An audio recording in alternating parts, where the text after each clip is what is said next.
Hello guys, welcome. Collective reading tayo ngayon. Tingnan natin kung ano yung current energy ng person mo. Be open-minded po, hindi po halos lahat mo-resonate. Kaya piliin nyo na lamang. And thank you nga po pala sa mga nag-subscribe, lalo na sa mga bumabalik. Marami pong salamat. Give me the message for collective. Ano yung current energy ng person mo.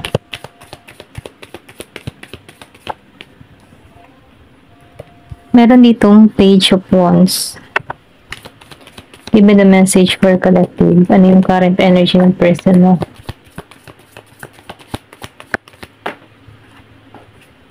Two of Cups reverse. Give me the message.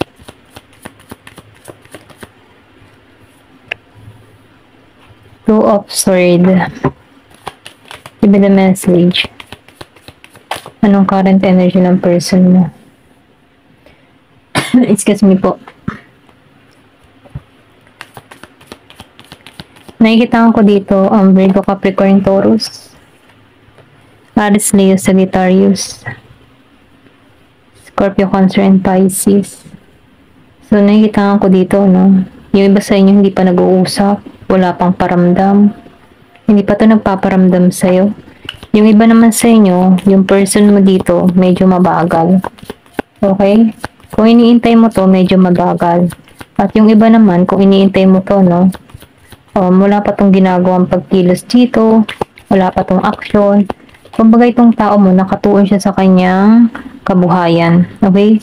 So, nakikita ko dito, no, meron kang person dito na may pagka-arrogante. Okay? Selfish, ganyan. Hindi ka pinagtutuunan ng pansin dito. Maybe kaya siya ganun dahil nakikita ko dito na hindi pa kayo nagkakasundo. Meron kayo ditong hindi pinagkaunawaan. Okay? So, itong tao mo no, nakamoving on sa sitwasyon. Ito lang yung nakikita ko dito. Meron ditong Gemini, Aquarius, and Libra. Or pwede rin sabihin nakamoving on na kayong dalawa. Pareho na kayong nagpaubaya sa bawat isa. Kumaga, yung bang tipo na nakaka-moving on ka, ganun na rin siya. Tinatanggap niya na rito yung katotohanan na wala na talaga. Okay? So, itong tao mo, dito siya sa moment na nagiging siyang selfish para sa sarili niya. Kumaga, para ma-develop niya yung sarili niya. Okay? Nagigitong malakas yung charisma. May pagkayang energy. Okay? Yung bang tipo na marami pa tong gustong gawin, marami pa tong gustong ma-experience sa buhay. Ini-enjoy niya yung moment na meron siya. Ini-enjoy niya kung nasaan siya. Okay? Kumbaga, no, pulos happy-happy lang ang iniisip ng tao nito. Hindi pa to handa sa seryosong relasyon, ganun. Kumbaga, no, nafe-feel ko dito na yung bang tipo na happy-go-lucky, party-party, mga ganun. Gusto niya ma-experience yun or pwede rin sabihin ganun yung person mo, no. Barkada dito, barkada doon, inom-inom diyan, inom-inom doon, punta sa ibang lugar, explore, ganyan. Mahilig siya sa adventure. Ito lang yung nakikita ko. So, itong tao mo, no, nakikitaan ko dito na umaayos yung kanyang kabuhayan dito. Pero ganun pa man, kung hindi to magtitipid, kung hindi nito, kung pananatilihin nito yung ganong pag-uugali, ano, yung pakasaya dito, jamming doon, jamming dyan, ganyan. Pwedeng maubusan to ng pera. Ito lang yung nakikita ko, no? Kasi naka-reverse ang King of Pentacles. Or pwede rin sabihin before, ano, bago pa kayo, nung nagsasama pa kayo, or bagong hiwalay pa lang kayo, no? So, ito yung ginawa ng tao na to, nagpakasaya. So, ngayon itong tao na ito, nakikitaan ko dito na nasi-short na to sa budget or pwede rin sabihin na dahil napabayaan niya yung financial niya dito. Kasi dito before, meron siyang pera dito eh. Pero lumabas ang King of Pentacles reverse. Or pwede rin isa sa inyo gipit. Okay? Merong nagigipit sa sitwasyon. Pero ganun pa man, no, nafe-feel ko dito medyo wala tong ginagawang aksyon, wala kang nare-receive na mensahe dito, or pwede rin sabihin hindi ka nagme-message dito, ayaw mo na, ganun, okay? So, piliin nyo na lang vice versa. Kasi nakikitaan ko dito, wala pa tong ginagawang aksyon, hindi na naipagkasundo sa'yo, okay? Tanggap na nito yung katotohanan. Pwedeng energy mo rin to eh, ito lang nafe-feel ko. Kumbaga, no, pinakawalan na nitong tao na to yung emotion na nararamdaman niya. Ganun pa man, mas nakatuon to sa Pentacles, pwedeng ikaw din to, yung nakatuon sa Pentacles, Pentacles at yung person mo dito, nauubos na yung Pentacles niya dito.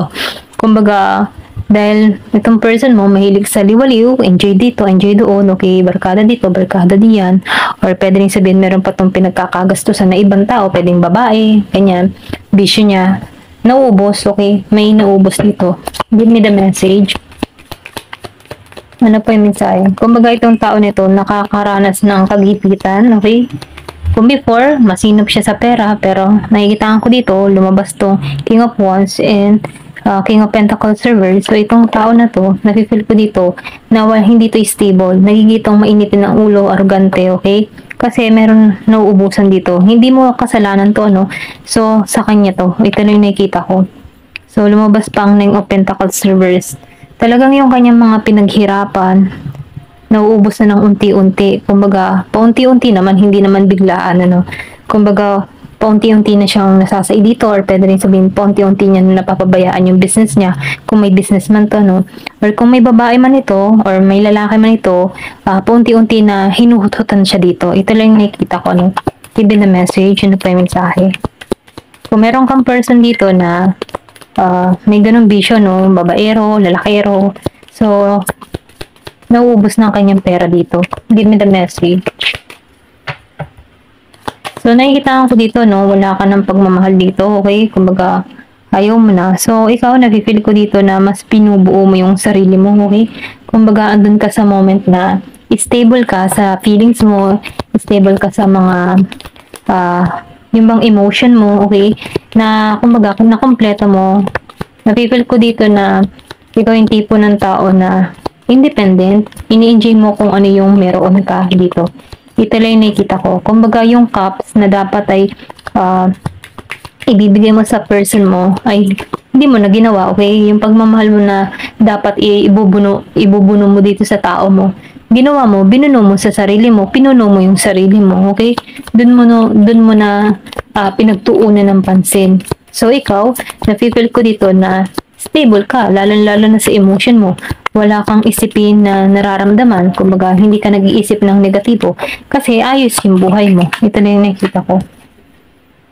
So meron ditong Leo. So ikaw ngayon, nakikitaan ko dito, no, may katatagan ka, may lakas ng loob ka dito. Okay, pero itong person mo, na ditong mabagal, pero naka-moving on na siya sa'yo, pero yung pera niya dito, nauubos. Pero ganun pa man, ikaw, may lakas ka, may tapang at lakas ng loob ka, na naibalik mo yung sarili mo. Okay, kontento ka kung anong meron ka. Ayan, ito lang yung nakikita ko. Kumbaga, ano, meron ditong Year of the Rabbit. So, may paglagong nararanasan ikaw dito. So, nafe-feel ko, kinat mo dito yung mga tao, okay? Kinat mo tong tao na to, yung pananaksil nito, no? Tinanggalan mo to. Ito lang nakikita ko. Or pwede rin sabihin na nagiging ka ng matalas, hindi ka na mauuto, okay? Kumbaga, nagiging ka ng matalino sa bawat desisyong ginagawa mo. Kumbaga, no, nafe-feel ko din dito na pinag-iisipan mo na hindi ka na basta-basta madadaya pa. Kumbaga, andun yung talino mo. Kaya mo tong ikat, or kahit sino man tao na ramdam mo ay nagtitake advantage sa'yo, hindi mo na to pinagtutuunan ng pansin. Kinakat mo agad dito. Ito lang yung nafe-feel ko sa'yo. Give me the message.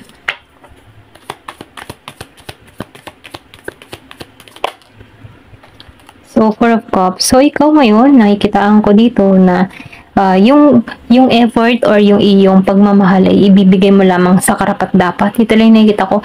Hindi ka nagbibigay ng atensyon sa tao na to, okay? Sa past person mo or kahit sino, basta't hindi mo to nakikitaan ng potential or hindi mo to nakikitaan ng something na kailangan pagtuunan ng pansin, okay? So, ikaw, mas pinapriority mo yung pagmamahal mo sa sarili mo at kumbaga, tinatamad ka mag-open or tinatamad ka muna na magbigay ng bagong manliligaw or kung single ka sa panahon ngayon, hindi ka muna natanggap ng bago. Ito lang yung nafe-feel ko. Kumbaga, tinatamad ka sa moment na ganun.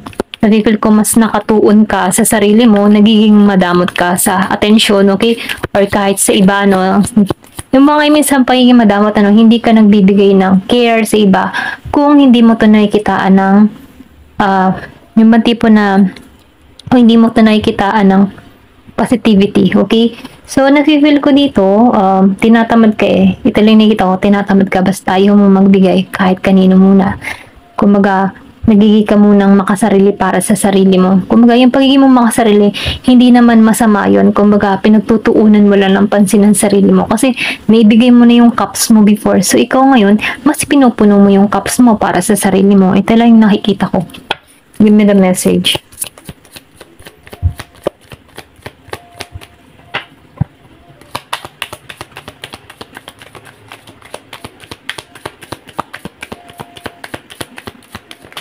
Ayan.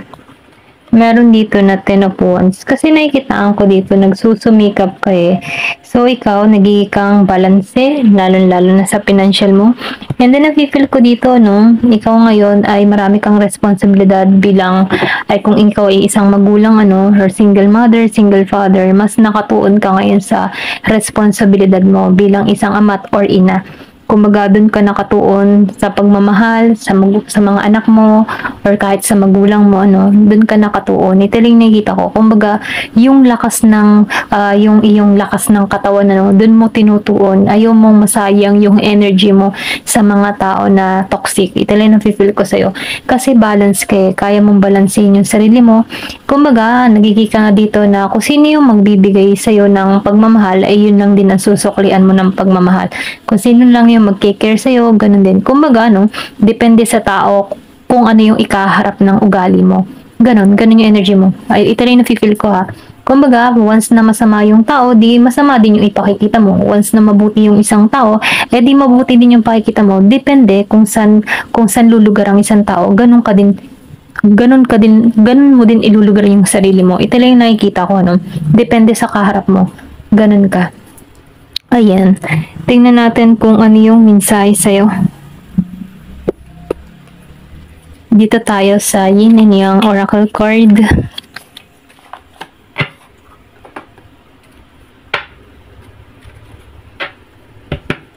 Give me the message. Give me the message. Meron ka ditong release. So, nakikitaan ko dito, no, tinanggalan mo yung past, tinanggalan mo yung mga toxic sa paligid mo. Kumbaga, sinurrender mo lahat ng mga kalungkutan, kapighatian, problema. Sinurrender mo na, sinukuan mo na to. And then, nirelease mo to. And then, binangon mo muli yung sarili mo. Kumbaga, nililingon mo na lamang dito yung mga nakaraan. Kumbaga, yung mga masasakit na karanasan, ay nililingon mo na lamang at hindi mo na to binabalikan. Ganon. Ganon yung energy mo, no? So, confirmation, ano, self-care. Andito ka sa moment na pinupuno yung sinabi ko kanina, no? Minamahal mo yung sarili mo. Doon ka nakatuon. Ito din na-feel ko. So, ayaw mong sayangin yung energy mo sa hindi karapat-dapat para sa'yo. Kumbaga, natuto ka na sa nakaraan mo na kung saan, ano, dito ka nagpapatuloy na mahalin yung sarili mo. And then, na-feel ko, hindi ka muna natanggap ngayon ng bagong manliligaw or bagong mangingibig or pwede rin kung lalaki ka, hindi ka muna nangingibig hanggat hindi mo nakikita yung karapat-dapat para sa'yo. Kumbaga, nakikitaan ko dito na mas minamahal mo muna yung sarili mo, inaalagaan mo yung sarili mo, at pinalalago mo yung sarili mo. Ganun yung energy mo, okay? Give me the message. Cycle. So, nakitaan ko dito, no, tapos na yung cycle mo, dito ka na sa transformation, nagaganap. Narito ka na sa moment ng pagbabago. Yun yung iniisip mo, pagbabago. Gusto ko magbago, gusto ko magkaroon ng maayos at independent na buhay, or pwede sabihin, gusto ko, ayun ba tipong gusto mong may mapatunayan dito, okay? Kasi marami ka nang naranasan na pait ng nakaraan. Kaya ikaw, mas pinagtutuunan mo yung sarili mo, yung pagbabago, mahalin yung sarili mo, okay? Ito rin nakikita ko, andito ka sa transformation. So, ikaw, napipil ko dito sa nangyaring separation, napipil ko dito yung pagbabago na nangyari sa'yo, and then nakikita ko rin dito, once na lalo kang nagbabago, lalo kang namimiss ng tao na ito, okay? Kumbaga, hindi mo na to pinagtutuunan ng pansin, so ikaw nakatuon ka sa sarili mo dahil alam mo kung ano yung halaga mo at naibalik mo yung respeto mo sa sarili mo. So itong tao na to, dahil sa separation na nangyari at malaki ang pagbabagong nagaganap sa'yo, lalo nagkakaroon to ng miss, okay? Namimiss ka nito, okay? Longing sa'yo. Ayan. Give me the message. Gusto nitong kumula. So, nakikita ko rin dito, no? Itong tao nito, nagkakaroon to ng confusion once na nakikita ka nito sa social media. Paragang siya yung nagtataka. Ala, bakit nagbago siya? Ala, bakit anong nangyari? Ganyan. Kung halimbawa ay gusto, kung akala ng tao nito na ikaw yung tipong habol na habol, ang laki ng ano nito, confusion sa sarili niya. Kasi, hindi siya makapaniwala sa pagbabagong nagaganap para sa'yo. Okay, ito lang yung nakikita ko. Ayan. Hanggang dito na lamang po. Thank you for watching. Love and peace.